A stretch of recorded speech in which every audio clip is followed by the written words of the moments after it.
چې کله نبی علیه الصلاۃ والسلام ځوانۍ ته ورسېدو نو نبی علیه الصلاۃ والسلام په مکه مکرمه کې داسې ژوند کړی دی، داسې ژوند چې په نبی علیه الصلاۃ والسلام باندې د ښو اخلاقو انتها وه.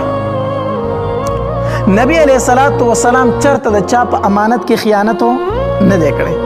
نبی علیه الصلاۃ والسلام په دغه ځوانۍ کې را پیغمبري ورته نه ده میلاو شوې، د ګاونډیانو خبرداری به یې اخیستو، د ګاونډګیري خبر به یې اخیستو. دغرنګې نبی علیه السلام چرته په ژوند کې دروغ نه ویلي. د دغې ښو صفاتو د وجې نه نبی علیه الصلاۃ والسلام په خپل قوم کې په امین نوم باندې مشهور و،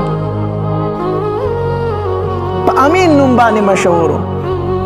نبی علیه الصلاۃ والسلام ته به امین وي. نو او حتی در دې پورې دومره خو د وعدې پابند و که نه نبی علیه الصلاۃ والسلام. عبدالله ابن ابي حمزه رضی الله تعالی عنه فرمایي اوس نبی علیه الصلاۃ والسلام ته لا پیغمبري نه ده میلاو شو په دغه وخت کې. دی وی نبی علیه الصلاۃ والسلام سره زما یو معامله راغله که نه څه بیه میا وی ما ورته وویل چې ته ماته دلته کښېنه او په ما چې کومې پیسې پاتې راغله درله زه راوړم. کور ته لاړم نو خبر رانه یېره شوه، خبر رانه یېره شوه. 3 ورځې پس اتفاقا په هغې ځای باندې تېرېدم، په هغې ځای راته نبي علیه السلام میلاو شو. وی دی چې ما سره میلاو شو وی ما ورته وایي چې ته دلته ناست یې.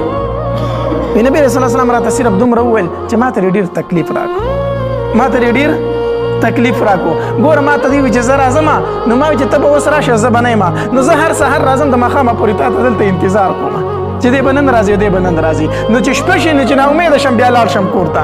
نو 3 ورځې په ما باندې دلته انتظار وکړو، تا ماله ډېر تکلیف راکړو. وی نبی علیه الصلاۃ والسلام راته نور هېڅ هم ونه وایي. دا د پیغمبرۍ نه مخکې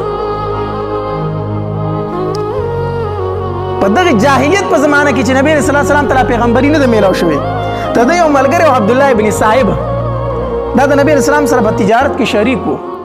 نو دا عبدالله ابن صاحب وایي که نه وی د نبی علیه الصلاۃ والسلام په شانتې شراکتدار ما چرته نه دی لیدلی. خو خیر خو کړی که نه په کاروبار کې چې 2 تنه شریک وي اکثر د یو بل نه خفایي، د کاروبار دا شراکتدار نه دا اکثر د یو بل نه خفایي.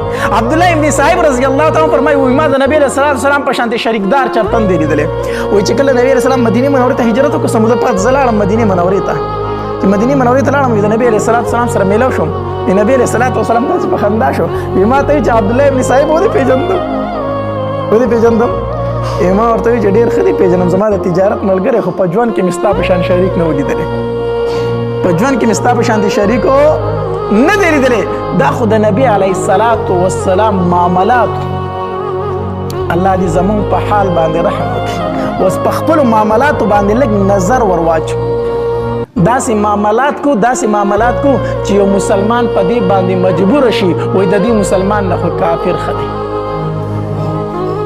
دا ولې دا زمونږ د مسلمانانو معاملات دومره ګنده دي، دومره ګنده دي. هر سړی په دې کوشش کې دی چې زه دا بل به څنګه رسوم، هر سړی په دې کوشش کې دی چې دې دوکه کوم او څه ترې نه وکړم.